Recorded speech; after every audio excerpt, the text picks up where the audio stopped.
Hi, Hey, James. how's it going? Pretty good, pretty good. How are you? I'm very good, thank you. Yeah. Been enjoying a little bit of spring weather over here in New York. It's been a rather pleasant change after a fairly cold and what feels like a very long winter. But I can't complain. Very Where are cool, you? very cool. We live in Where LA, so of course it's are 75 degrees today and sunny. you? I'm a little bit jealous, I have to say. I'm sure it comes with its downsides too. But how's life in LA at the moment? Things looking up? Well, things are beginning to, but everyone's learning the COVID restrictions and trying to figure out how to film. It's going to be very interesting to see what shows look like in the next year. You'll start seeing many more two-person scenes. How can people be with each other from farther across a room? It's going to make a big difference. Yeah, I'm sure. We're definitely going to get into that today. I mean, I'm just interested to see how the pandemic has affected, I guess, the film and television industries, and if there's perhaps any silver linings to it. But I know a few people here based in New York who've been working as talent scouts, like with casting basically, and then some location scouts and things, and they've talked a lot about how the industry's been, kind of really impacted. Um, from how do you feel it's going from your perspective? Do you think it's going to recover? Oh, it will. I mean, the beautiful thing about entertainment is we always need it, right? It is something that humans crave. We learn from stories. We need them. They relax us. They make us happy. They teach us things. So they'll come back, and it's gone through all kinds of waves before, right? I mean, the Depression and all the different periods we've been through, war periods. People need to come together to share stories. So we'll get there, but now we have to do it safely, right? We have this new thing we have to work with, and we learn. We learn all along. So I feel fine. It's been a tough year for people who work in production. Writers have continued to work.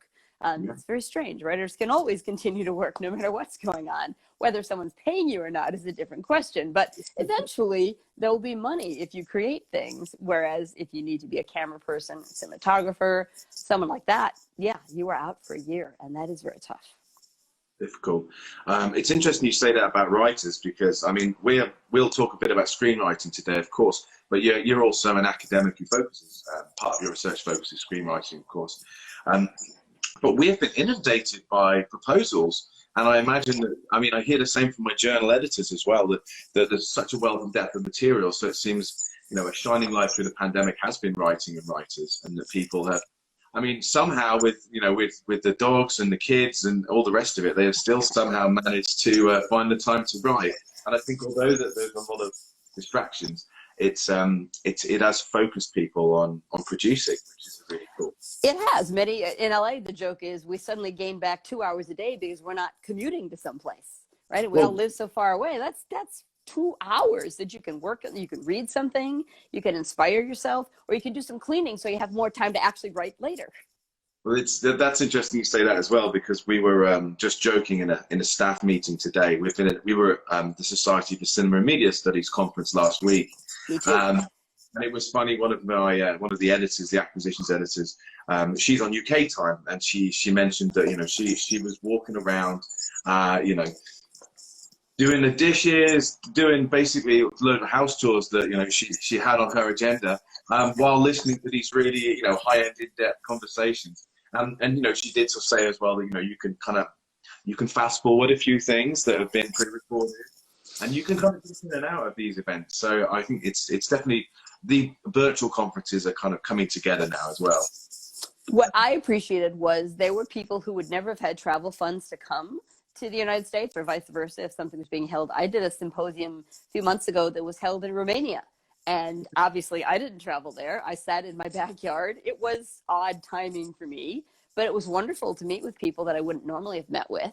But then I miss after you do the presentation, you'd go and grab a cup of coffee. And that's when you get in the deeper conversation, which leads to, I need a journal article on this, or I'm doing a book. Would you like to write a chapter? Or I'm working on the thing that interests me being from the States is that most of the colleagues I've met in Europe and in Asia and Australia and places like that, they get funding to do their film and television work, and they can still be scholars and do that. Right. So it's really interesting to work with them because you can suddenly be offered, well, we're doing a series on such and such. Would you like to write an episode as well? Which is a different thing.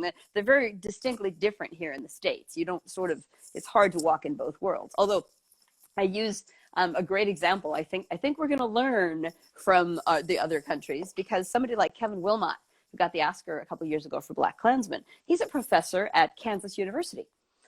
He's never wanted to live in New York or LA, and he doesn't have to. So he is truly doing this thing that I see mirrored in other countries. So I'm hoping it grows here. Oh, yeah, that's true.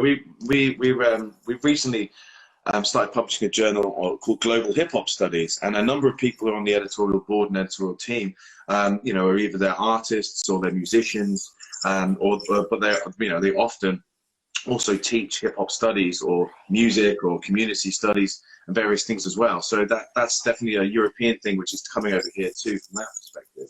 I hope so. Well, yeah, let's talk a little bit about your teaching, because you run an MFA program, is that correct? I do. I run an MFA in TV and screenwriting for Stevens College, which is a college in Columbia, Missouri, but we're a low residency program, and I live in LA, and we wanted all our teachers to be members of the Writers Guild. So we actually host a 10-day workshop here at the beginning of every semester, and we work at the Jim Henson Studios, which were originally the Charlie Chaplin Studios. So there's a whole lot of Hollywood history sort of floating around. And then they go home and they do the work from wherever they live in the country. Because I really believe people can, if you want to be a regional filmmaker, you want to come here and learn sort of how, quote unquote, the professionals do it. And then you can go back and work in Kansas, work in Minnesota, work in Florida. So we've had people from all over. So I really enjoy that. And I enjoy the idea that we're building that sort of scholar artist sort of world. Yeah, and that sounds really good. So small program though, so it's 20 people per cohort, and it's focused on our home school in undergrad is an all-female school, but of course in my brain just went dead. In higher education, you need to be co-ed. So of course we have gentlemen too, but we're focused on female voices and underrepresented voices. We want to get more people telling more stories in Hollywood, because in the streaming world, that's what's changing. Right? There are shows that you see on Netflix or on Hulu or whatever. They would never be on broadcast, because broadcast needed broad. They wanted giant audiences. And now these guys can have smaller audience, so we can see all kinds of stories that were never really amplified before. And I think that's going to make the business, that's the next big change. Okay. Now, do you think that the streaming services have then had like a big impact on the kinds of stories that are getting broadcast, or the kinds of stories that are getting shared now?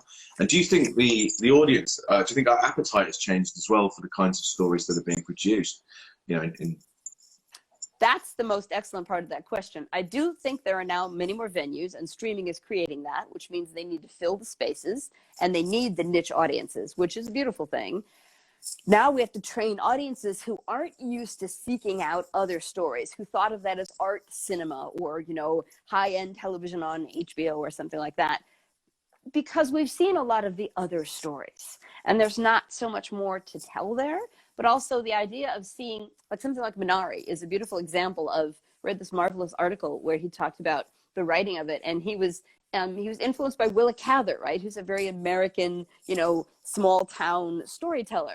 But that he's like, I can't do, that's not what I know. But then he realized, but I can tell small town America stories too. It's just the people in my stories look different, but they're the same stories.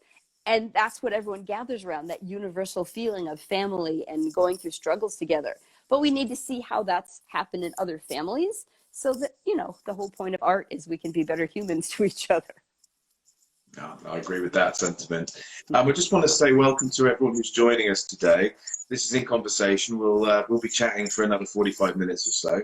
I'm very pleased to have Dr. Rosanne Welch with me today, who is a practicing screenwriter with some serious writing credits to her CV, which we'll get into as well. But also she runs an MFA program and works as a major researcher involved in Intellect's Journal of Screenwriting, which we can also definitely discuss. So why don't you tell us a little bit about your research interest? Is it just screenwriting you focus on, or is there other aspects of film and history? Well, it's largely, yes, film history as well, but it kind of always focuses on women in film history, because they've sort of been left behind on the cutting room floor. We're getting there. We're seeing more involvement in that. I actually had a great conversation with a documentarian from the BBC who found me because I put a lot of my lectures online. And in one of them, I discuss research that we're trying to do into a woman named Jenny Louise Toussaint. She was an African-American screenwriter in the silent era. But the problem is her work was not preserved, right? The films we know disintegrated. There are no paper scripts around. We know she existed because of advertisements in newspapers advertising her films that were playing.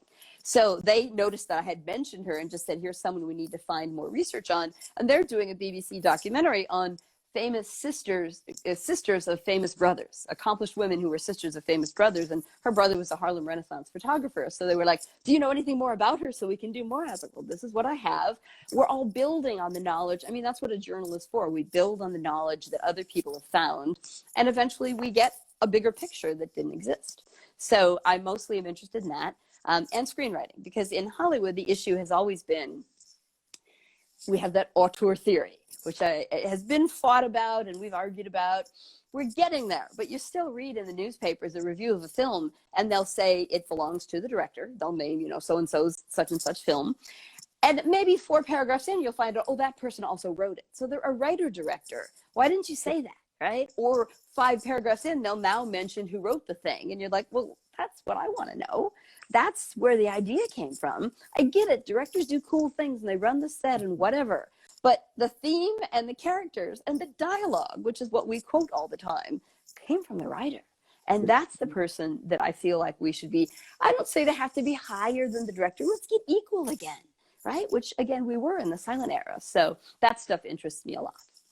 I find auteur theory very interesting. And I studied film studies many moons ago, and of course it's one of the really sexy bits that brings you in, the idea of the, you know, the uber creative. But I thought it was quite interesting. I don't know if you've seen the film Mank, but I thought that was a rewriting of the Orson Welles history. Kind of finally he's not being quite so red, you know, put it there on a pedestal. But I forgot that Mankiewicz wrote the thing.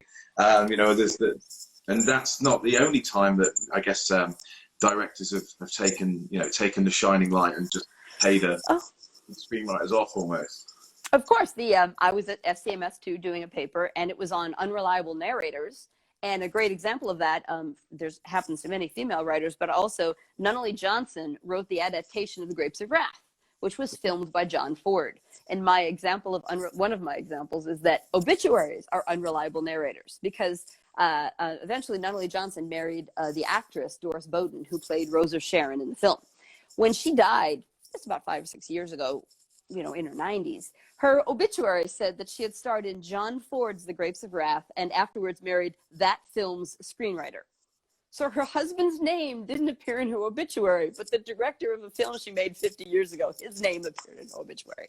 So I have to laugh at that, because even John Ford, then I found some lovely quotes where he talked about how Nunnally Johnson directed on the page. He said, you know, this is the camera angle and this is what we need close up and this is what we're going to track and all those things. And Ford said, you know, people are going to credit me with that. And Nunnally Johnson said, I don't care who they credit. I know who did it. So it's kind of a pity that people don't recognize these names of the movies they love. That's true. Well, let's talk a little bit about women screenwriting, and women in screenwriting, I should say, because we should use this as an opportunity to celebrate some unknown voices, perhaps. So I wanted to ask you a few questions on this, and then we can get into, of course, your special issue, which you recently edited on that exact subject. But what women in filmmaking inspired you as a practicing filmmaking screenwriter? I was a kid who watched a lot of TV because I was an only child and I lived with my immigrant Sicilian grandparents and my mom, but she was at work all day, especially in the summer vacation. And that was before parents arranged play dates and drove you to your friends' houses for so many hours and whatnot. You were just on your own. So you went to the library, you found a bunch of books. So I read up a lot of the early female screenwriters, people like Anita Luce and Adela Rogers St. John's. And so I knew they existed and I was really interested in their work, but it wasn't available to see, right? Nobody was showing that sort of thing on television. So TV shows and TV writers in that period really struck me. I did a book on the Monkees a few years ago because Treva Silmerman was the first female writer of a television show, a comedy writer who didn't have a male partner. And she eventually went to the Mary Tyler Moore Show and she won a couple of Emmys. So she had quite a good career. So I started to realize there were women doing this writing thing. And then I started to look into older films and find names in the past. But there was this period in Hollywood where the silent period and a little bit into the talkies is very much, I saw another academic years ago at a conference say that early aviation and early film were back to back and that women were deeply involved in both. And as soon as they became money-making franchises and men created studios and were the bosses, they offered women who had done the job before jobs, new contracts as junior writers. And the really big women, like Anita Luce or whatever, I'll just go write novels. I don't need you. Like, I'm not a junior anything.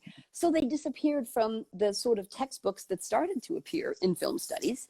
And it was all these men, right? So you really had to start looking for them. And of course, now there are better books out there. Carrie Beecham has a wonderful book on Frances Marion, who was the first woman to win 2 Oscars for writing. And she was the highest paid screenwriter in Hollywood. But nobody knows her name. This is new. Yeah, I was going to say, no, I've never heard of it. So, I mean, this is why these conversations are always such fun for me, because it always opens my mind to new things that, you know, you're not an expert on. Exactly. Were there any are there any current female screenwriters that you would sort of recommend we go and check out? Is there anyone making interesting work on that, other than yourself? I think the beautiful thing about now is there are many of them. There aren't too many of them, but there are many of them. So we're beginning to see opportunities come to a lot more women. Again, what's interesting to me is I worked in television more than film, and TV has always been a better writer's medium. Writers and executive producers are in charge. The directors are the journeymen who come and go. So there's more power there. So you're still seeing more powerful women arrive in the television scene, obviously like Shonda Rhimes, to create your own production company and to create constantly these high-powered, very well-received pieces. That's a place where women have more power. So someone like Shonda Rhimes, of course, is someone you can't help but look up to, because she created her career, you know, properly, one step at a time. This movie, this sequel, that sequel. The next thing you know, I'm doing this, and bam, Grey's Anatomy, right? So, and Grey's Anatomy is on 15 seasons. That doesn't happen much these days either. It's become that sort of comfort TV that I know when it went to Netflix, it's one of the highest viewed pieces on Netflix, even though it's a rerun. People love it, right? And she created that. She just understood the sensibility of the time. And she was ahead of the game in the multicultural world we all live in. I mean, you're living in New York, right? And the great joke about Friends is, how could it be that there were all those friends who sat in a coffee shop and there was no one of color who ever came by? So we've moved beyond that, right? But she was already like there 15 years ago. Yeah, it's really weird. Actually, my wife and I have recently been rewatching Friends quite a bit, and a lot of the writing in terms of the humor, I think actually really stands up. There's some timeless kind of gags, but yeah, looking at it from a multicultural perspective, or in terms of diversity and representation, it's appalling. And especially now that I'm living here, you know, and it's just, you know, it's shocking, but it just also shows you, I mean, maybe I was a bit more kind of a secluded Brit living in the countryside growing up, but, you know, it just kind of makes you just realize how often people are written out of reality and history. It's very strange, the whitewashing.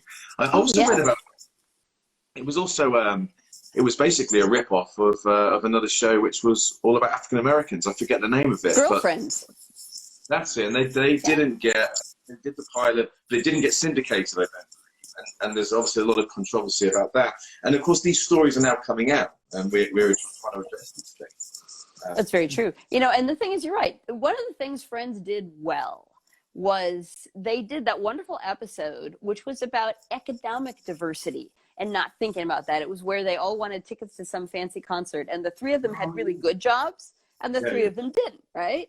And the 3 offered to buy their friends tickets, and there was that real sense of, I don't need you to be above me. I don't want to recognize that we have these economic differences. And it was, it was a really timeless episode.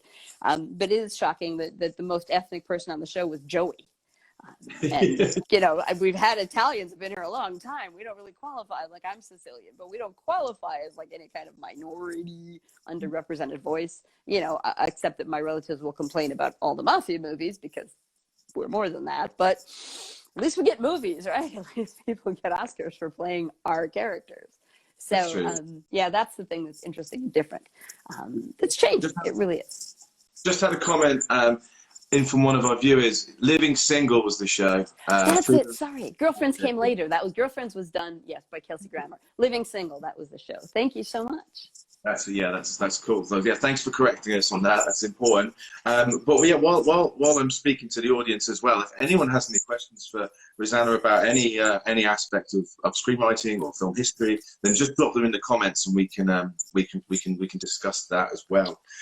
But before we get on to questions from the audience, let's talk a little bit about your okay. Let's talk a little bit about the special issue, and let's talk a little bit about the journal. So Intellect publishes a journal of screenwriting, which has been going for, God, maybe like, yeah, there it is. It's maybe 10 years. And it's a very good journal. And well, first of all, congratulations for your part in it, and congratulations for the special themed issue, which has just recently come out. And I think we should highlight the theme, and we should highlight some of the people who've been involved in it. So why don't you tell us more about the Journal of Screenwriting in general, and then your special issue specifically?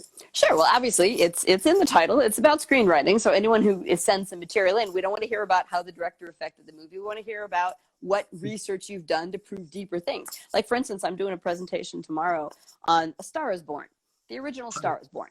That was written, people largely don't know, by Dorothy Parker, who they do know as a famous female from New York, who wrote essays and poetry, and her husband, Alan Campbell. And you don't know his name, do you? No one's ever heard of Alan Campbell.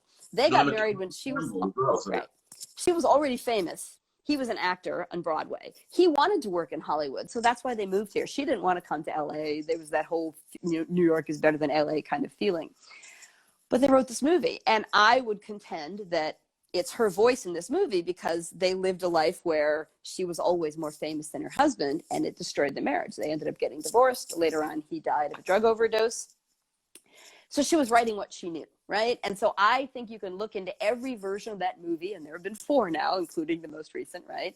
And see the ghost of her voice existing, because the raw honesty of that experience of feeling like, how can I be with a man who the world is making feel less than me when I feel like we're equals, but it's going to eventually erode this relationship. That's just really, and there were some lines from the first film from 1937. It was remade with Judy Garland in 1954 by Moss Hart, who's a famous Broadway playwright. But he, in his memoirs, says he used a lot of scenes verbatim because they were just so good, there was no point to rewrite them. So it's wonderful to look for that sort of thing. So if I was going to write about that movie, I don't care that George Cukor directed the Judy Garland version. I care what voice, what writer's voice do I see traced through that. Now, the special issue we just did, I co-edited with Rose Farrell, who's at Edith Cowan University in Australia. And what I love about, we all come from this group called the Screenwriting Research Network, which meets internationally once a year, although not this year because of COVID. We were supposed to be in Oxford and we didn't get to go. But through that, we were just sitting around having a chat one day with the editor, Craig Batty. And I teased him because there's always a special issue. There's an issue on animation, there's an issue on children's films. I said, why did we ever do an issue on women? And he stopped and he went, you could do it if you want. It's like, oh, more work, right? But you want to see something done, sometimes you just have to do it yourself. So then I was very smart because I knew how much work it would be. And I called Rose and I said, Rose, do you want to do this with me? And she was like, oh, what a great idea. So we did internationally this work, going through Zoom and going through our email and whatnot. But she was the voice that said, not only should this be about women, but this should be about international women.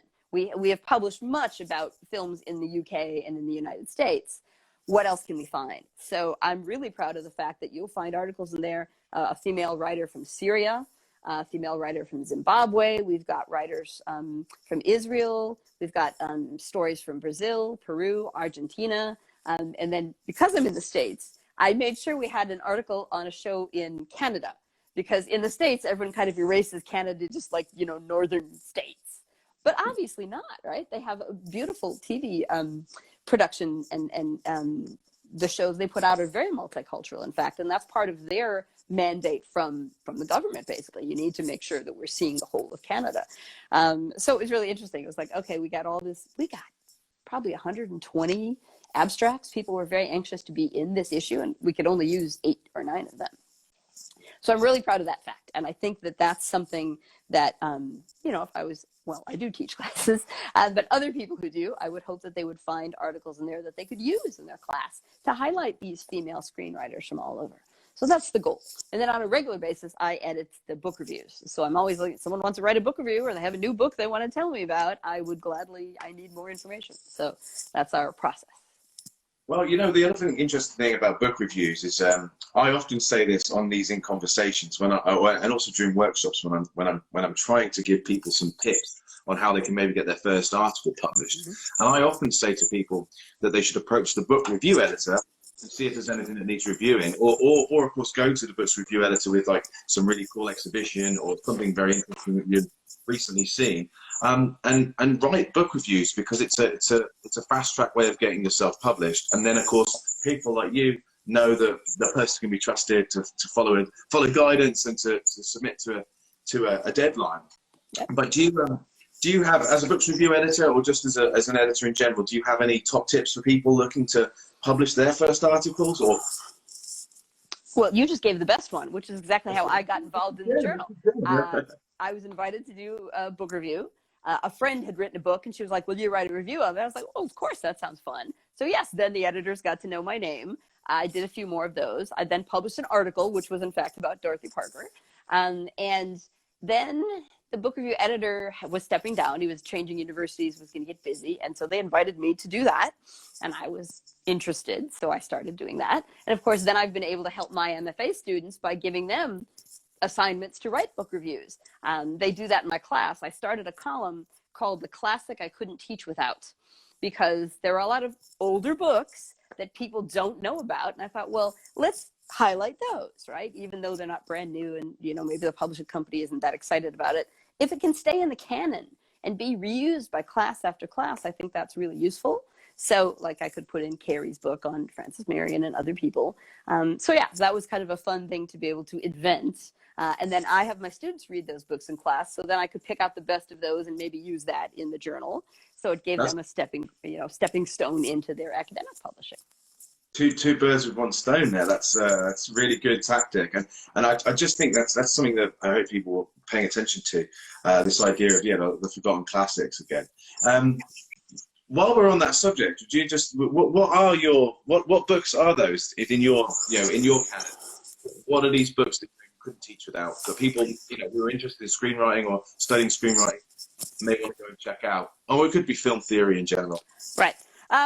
Well, I definitely like Carrie Beecham's book, Without Lying Down, which is the story of Frances Marion and all the other women who worked at the same time. She sort of was a salon kind of person, lots of female friends, and they helped each other. So that's a great book. I use Tom Stemple's Framework, which is older now. It's one of the first textbooks of screenwriters, not directors. He was a student at UCLA, and he wrote that he was assigned to create the oral history for Nunnally Johnson. And in getting to know the man, I think he did 11 hours of tapes. And so then he wrote the first biography of Nunnally Johnson, one of the earliest biographies of a writer. And then we're going to get the biographies of Dalton Trumbo coming from other people. So he sort of started this niche, what is the history of screenwriting? Then Horton and Hochster have a really good book on screenwriting, which is more modern, which is good, but it's been out for about 8 or 9 years now. And my students tend to like that. And there are some older books they argue about, so I won't say that. I don't want to put anybody down. But we notice in some later texts, they're still not mentioning women enough.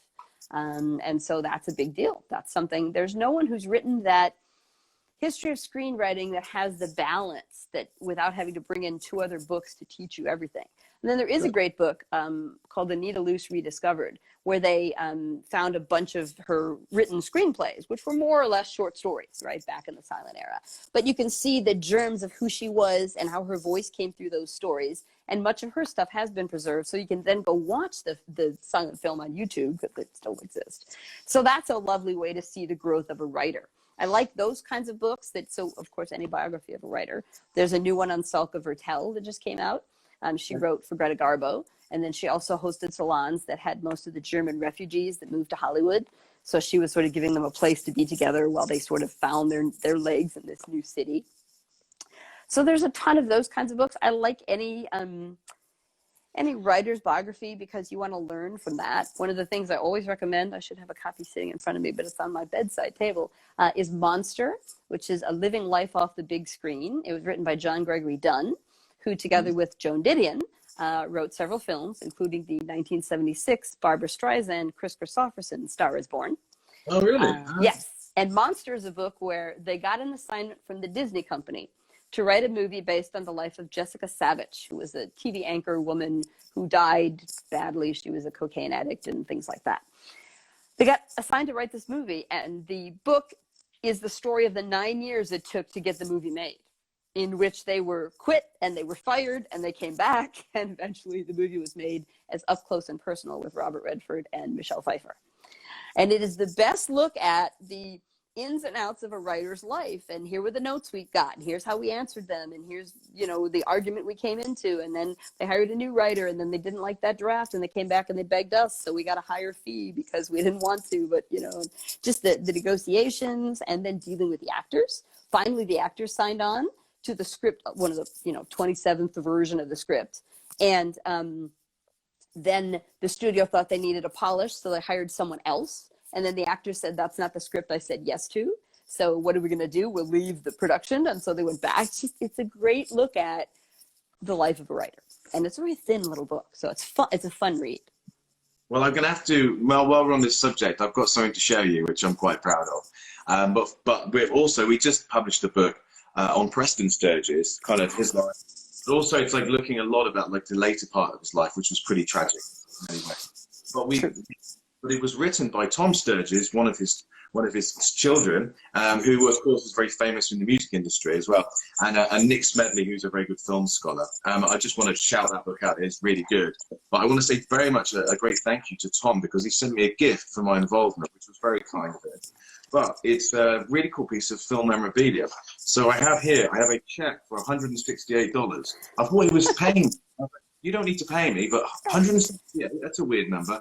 But it's a check written out by Preston Sturges to pay a bunch of actors in one of his films. I'm not quite sure which it was, but yeah, it's just really cool. Just to frame it. Look at his signature. That's so cool. The P is so giant. So, I mean, I thought that was very, but of course, you know, it's an interesting one where he started as a screenwriter and then went into directing because of, like, you know, to get more, I think, you know, praise and notoriety and financial gain. But I love that. A lot of times it's to control your work too. Of course, that makes sense. Yeah, well, I just thought that was very cool. Do you have any good stories to tell us about? I mean, you seem to be such a knowledgeable person when it comes to film history. Do you have any favorite stories, or have you met any maniacs? You know, have you met any of these great directors, the great auteurs, or have you had any experiences worth sharing? I have. Gosh, there's so many stories. I worked in television for 20 years, so there are good and bad stories. I don't need to recount the bad ones, but one survives all those and moves forward. That's what you want to do.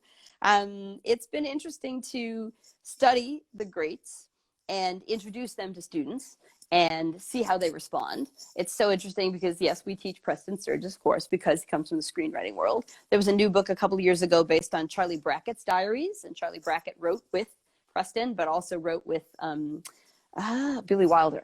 And that was a big, you know, that's a really interesting pair to piece up, because Billy Wilder came to this country and didn't speak English yet. And Charlie Brackett had gone to some Ivy League college, so of course he did. And yet, you know, you got the ideas from one and the sort of quippy dialogue from the other until the one caught up to the, you know, language is different in every country. Even between the States and the UK, right? We have different phraseology. So it was important to catch up to that. And then Billy Wilder could go off and write on his own.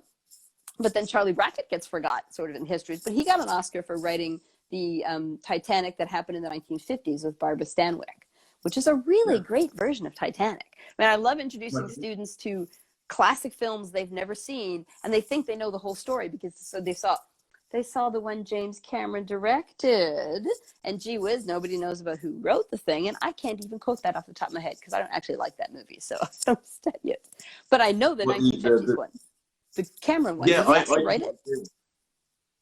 I think he may have done. I think we'll have to fact check. Someone fact check us. IMDb on he may have, but I'm not a big fan of that movie.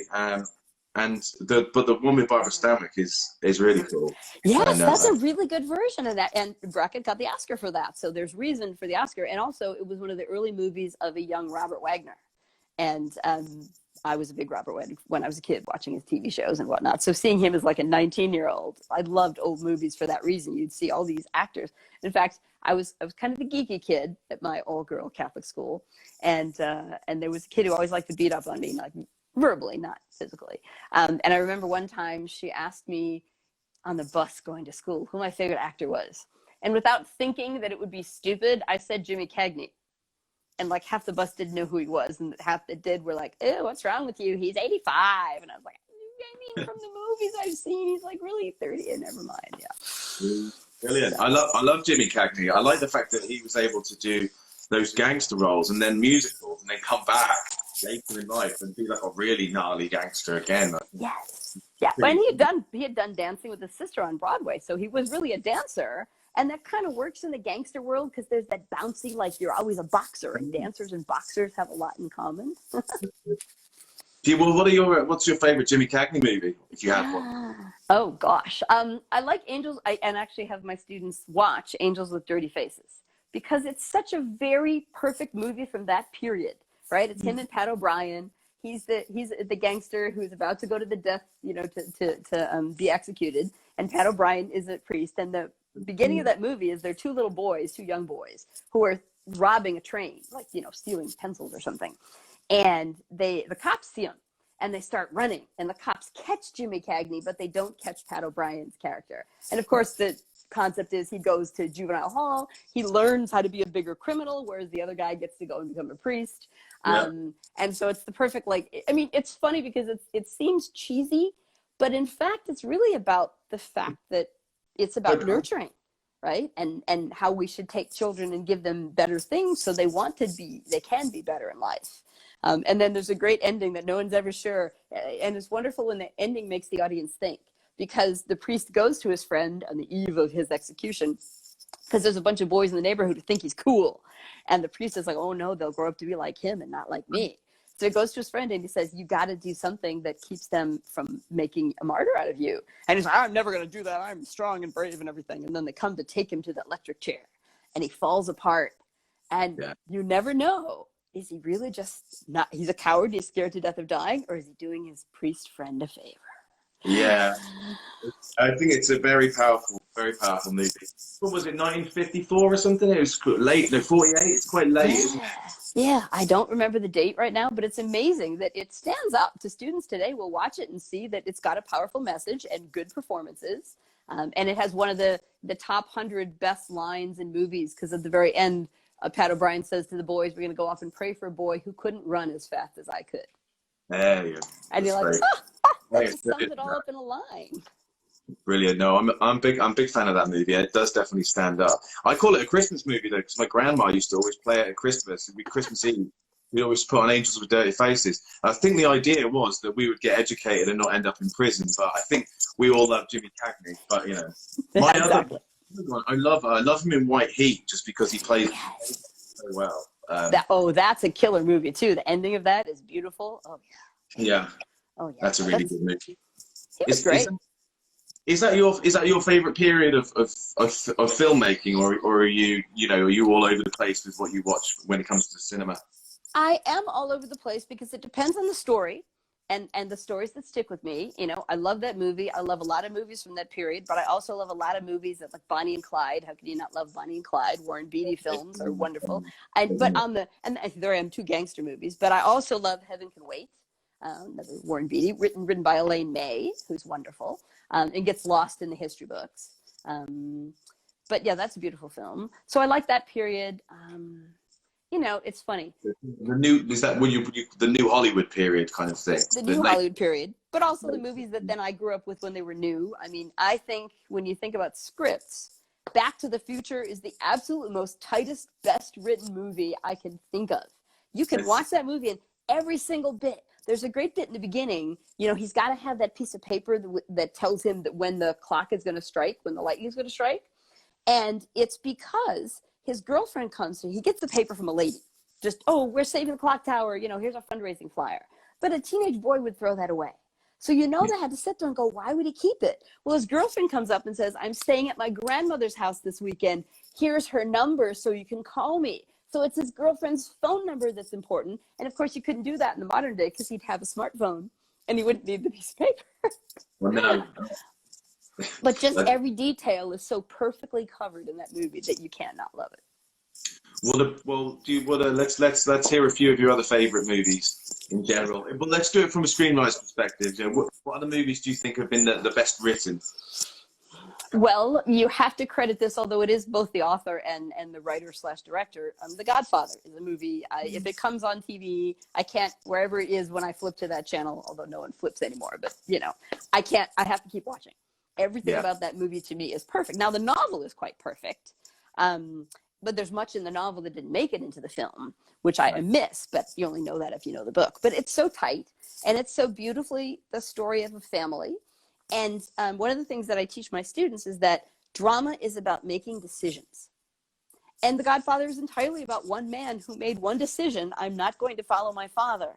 And life won't let him do that. So then he doubles down and makes the other decision that if I'm going to, then I'm going to be the most powerful one. And I'm going to save his empire instead of leave it. And then every life is built around, you know, Jimmy Cagney, and James Caan. We lose him. I don't know, spoilers. If no one's seen The Godfather, go watch it. My goodness. But spoilers. I haven't seen it. You should have, so, you know.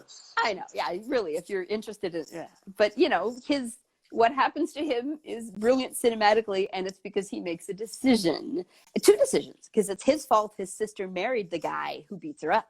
That was his buddy when he was younger. So the whole thing is brilliant. So all that really works for me. I love that movie.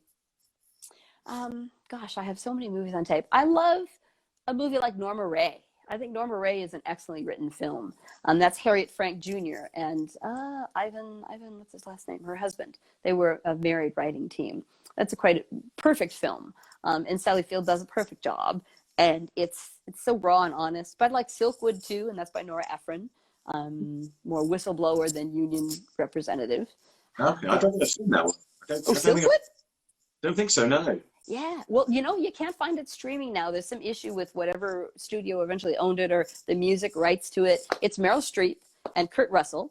Karen Silkwood worked in a nuclear power plant in the late 70s, and she found them cutting corners that were dangerous, and she was on her way to meet a New York Times reporter with paperwork showing what side cuts they were taking, which would make things dangerous, and her car unexplainably ran off the road, crashed into a tree, and she died. And there were no papers found in her car when they found the body.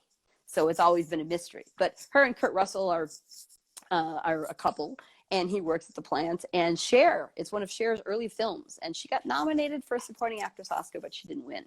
But it's just a really well-written piece about this woman who is kind of a goof off, but she has to get serious when she realizes this is bigger than her. It's bigger than just, I don't want to be in an unsafe place, but what could happen if kind of thing. So that's a really good movie, Nora Ephron. I watched that. Yeah, I can watch that over and over again. And of course, who doesn't love Star Wars? I mean, I was a kid who, you know, was in line for the second one. And in fact, I was in high school or early college, I guess, when Empire Strikes Back came out. Like, yeah. And no one had ever ended a movie on a cliffhanger. Like, that didn't happen, right? The movie should end. And I remember sitting in the audience, and Harrison Ford is all in the stuff, and they're taking him away, and Luke is looking out the window, right? And I'm looking at my watch going, this is going to be a really long movie. Are they going to have to save him really in a stupid, fast way? This is just not, how are they going to, and then slowly they walk to the window, and it's him and Leia, and they're sort of like almost waving goodbye to the thing. And I'm like, this is like, you're wasting time. Get with the rescue. What's going, and then the movie ended. And my brain wasn't even thinking. And I shouted some cuss words out loud in the theater. And then you can't end a movie like that. And my friends were like, Rosanne, sit down, you're embarrassing us. I thought, but, and I vowed never to see the other one because it would take 2 years to finish the story. And 2 years later, I was in line for the midnight movie the first time that was going to show. I was like, you can't not tell me how this ends. Genius is what that was. Well, because I know you're obviously, your own writing is more on TV. So what did you make of The Mandalorian? Speaking of Star Wars, did you manage to watch that? Yes. My son was the first one to check it out. I'm fine with the newer. I'm such an old Star Wars fan that I don't appreciate the prequels. I don't never need to see those again. The next three were fine. I'm debating how much I love them or not. Really, I mean, because I'm so tied to the first three. But so I wasn't sure about The Mandalorian. I didn't rush to see it, but my son, who's 22, did, and he was like, "You've got to see this." And we're both. I mean, I'm the one who, of course, introduced him to Star Wars and would sit on the couch and watch The Empire Strikes Back over and over again when he was, a toddler. So on his word, I said, "Okay, check it out." And of course, what's lovely about that is it's a Western. Yeah. It's a Western, and Westerns are pretty cool. I like Westerns. I've seen a bunch of Westerns. It's my favorite genre. Didn't you write a book on Westerns? I've written chapters in some books on Westerns, yes, on women and how women are portrayed in Westerns. One of them actually, one of them had to do with Westerns from 2000 to the modern day.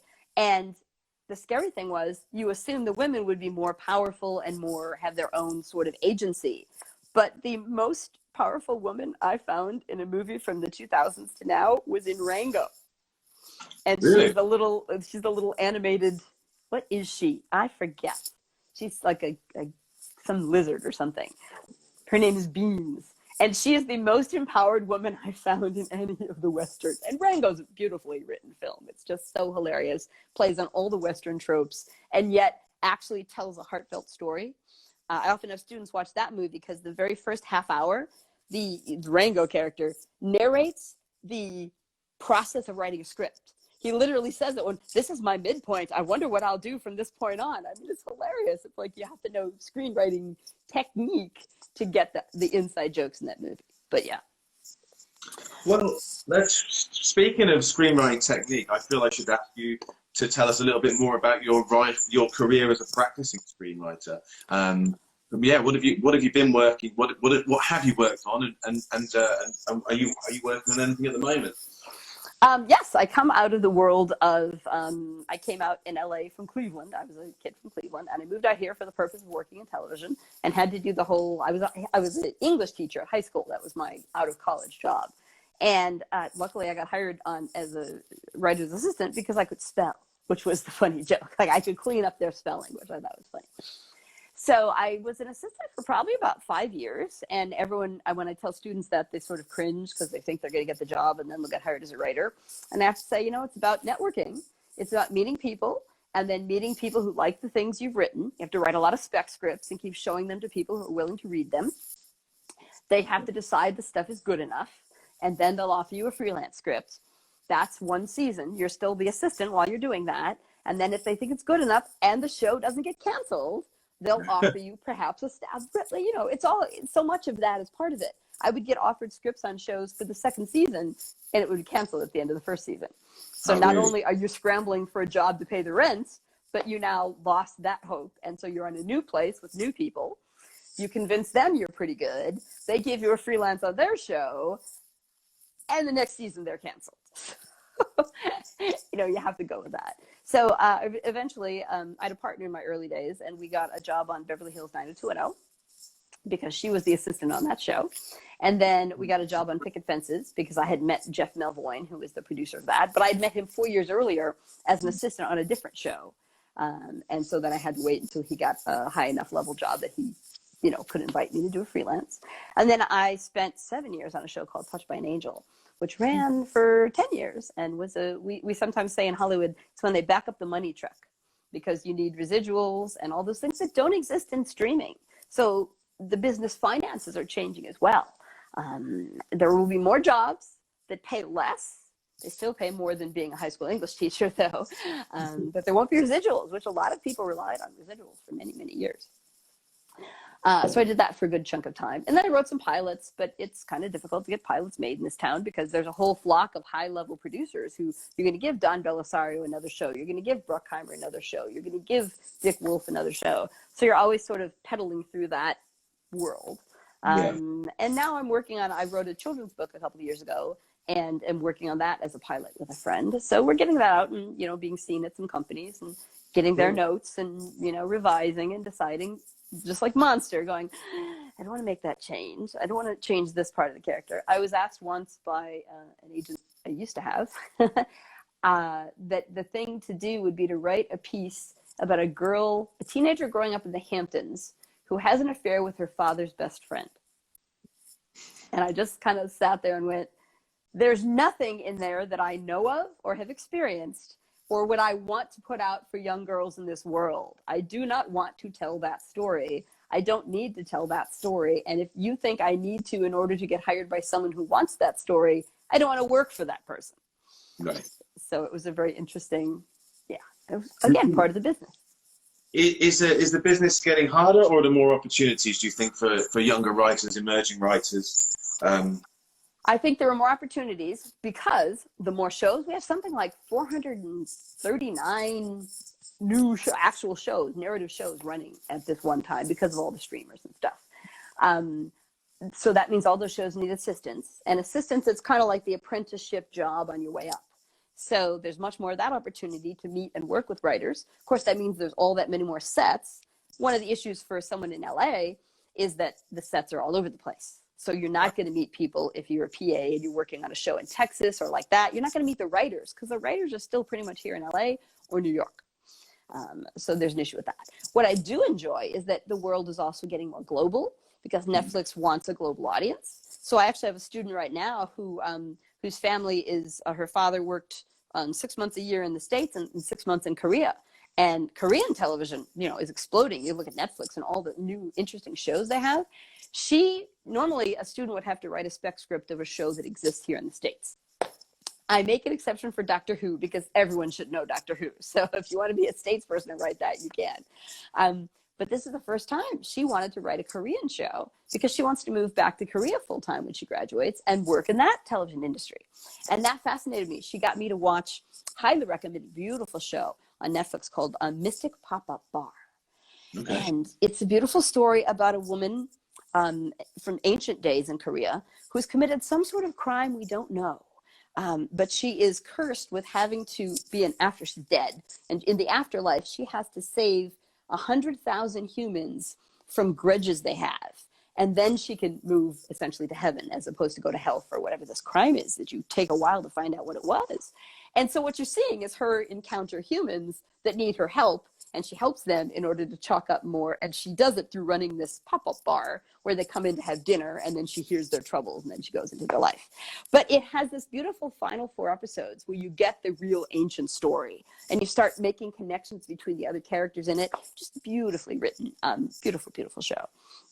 So that is more opportunity for people as well, because now we also understand other parts of the world that the United States TV market was kind of shut to because we only showed our own stuff and some of the best stuff from the UK on our PBS channel, right?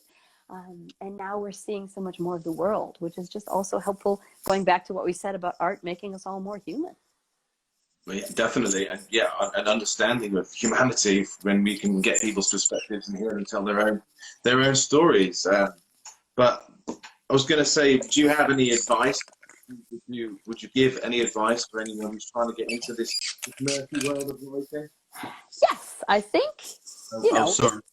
We've got a question here. Where can we view Mystic Pop-Up Bar? I think it's on Netflix. Netflix. It's on Netflix. Please find it. You will find it beautiful. And you might have to watch a couple just to get understand. It's not hard to understand. I mean, obviously, it's subtitled. But I mean, story-wise, it seems light, which is fun.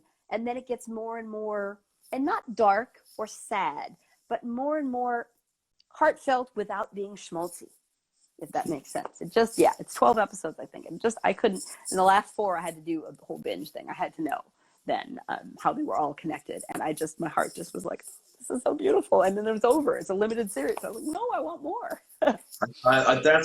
These limited series do stress me out because you smash through them in one Sunday. If you've got a day, having a day of rest, you know, you can sit there and watch 4 or 5 episodes. I did that with the first True Detective. I did that with the Queen's Gambit, and just ran through these things. And now I'm kind of like, I think I've seen all the Oscar nominees. So I'm now waiting for you wonderful writers to get some more stuff out there. Oh yeah, I think the first binging I ever did, I didn't think I'd be a fan of that because I'm fine with weekly making an appointment to see a show. But again, I mentioned I'm a huge Doctor Who fan. I've written some chapters in Doctor Who books too. In fact, there's a new one coming out. I got to write about Jodie Whittaker's first 2 years as the female Doctor, and I love that. But when Doctor Who had a spinoff called Torchwood, and its third season was only 5 episodes, and it was one whole arc story.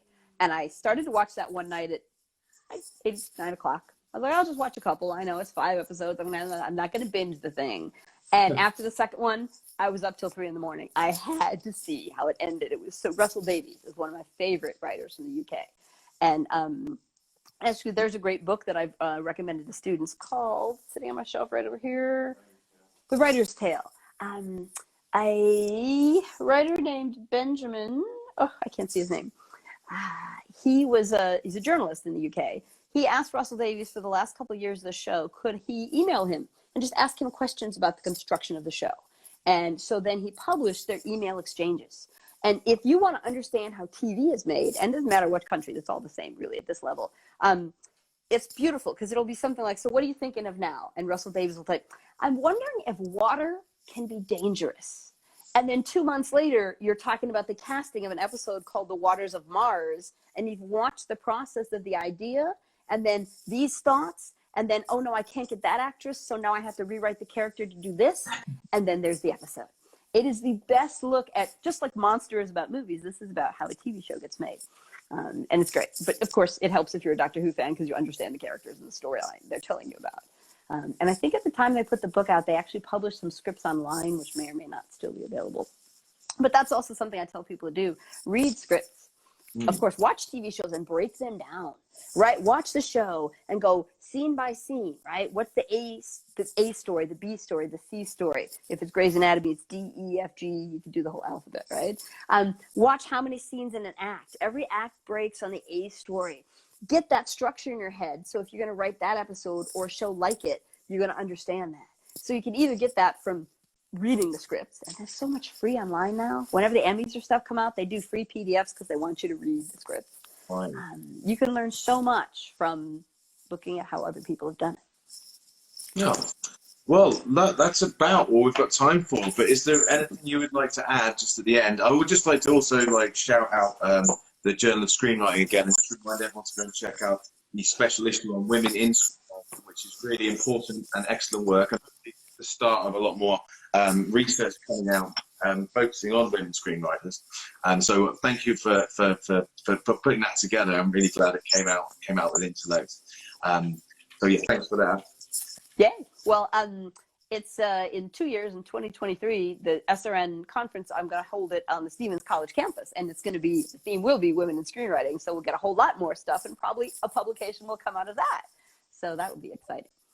Oh, well, I'll definitely be coming to check that out in person when we can all go back to conferences again. Fingers crossed that's before the end of this year.